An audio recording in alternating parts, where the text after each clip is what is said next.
தமிழ்நாட்டு சட்டமன்ற மாண்பையும் தமிழ்நாட்டு மக்களையும் தொடர்ந்து அவமதிக்கும் ஆளுநர் ரவியை கண்டித்து பொள்ளாச்சியில் கண்டன ஆர்ப்பாட்டம் நடைபெற்றது. பொள்ளாச்சி காந்தி சிலை அருகே ஜனநாயக உரிமைகளுக்கான கூட்டமைப்பு சார்பில் நடைபெற்ற இந்த ஆர்ப்பாட்டத்தில் ஆளுநர் ரவிக்கு எதிராக கண்டன கோஷங்கள் எழுப்பப்பட்டது. தமிழ்நாடு சட்டமன்ற மரபின் தமிழ்தாய் வாழ்த்து பாடி சட்டமன்ற கூட்டத்தொடரை துவங்குவதும் தேசிய கீதம் பாடி முடிப்பதும் மரபாக இருக்கும் நிலையில் அதனை பொருட்படுத்தாது ஆளுநர் ரவி செயல்பட்டு வருவது கண்டிக்கத்தக்கது என வலியுறுத்தப்பட்டது. தமிழ்நாட்டு சட்டமன்றத்தினுடைய மரபுப்படி தமிழ்தாய் வாழ்த்து பாடி சட்டமன்றத்தை தொடங்குவதும் தேசிய கீதத்தை பாடி நிறைவு செய்வதும் தான் இதுகாலம் கடைபிடித்து வருகிற நடைமுறை.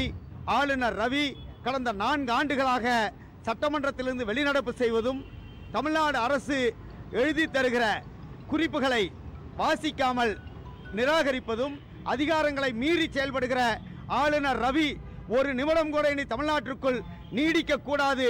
உடனடியாக தமிழ்நாட்டை விட்டு ரவி வெளியேற்றப்பட வேண்டும் என்று தமிழ்நாட்டு மக்கள் ஆளுநர் ரவியை எந்த ஊருக்குள்ளும் நுழைய விடாமல் கருப்பு கொடிகளோடு எங்களுடைய எதிர்ப்பை பதிவு செய்வோம். ஒன்றிய மோடி சர்க்கார் உடனடியாக திரும்ப பெற வேண்டும் என்பதை மீண்டும் வலியுறுத்தி கேட்டுக்கொள்கிறோம்.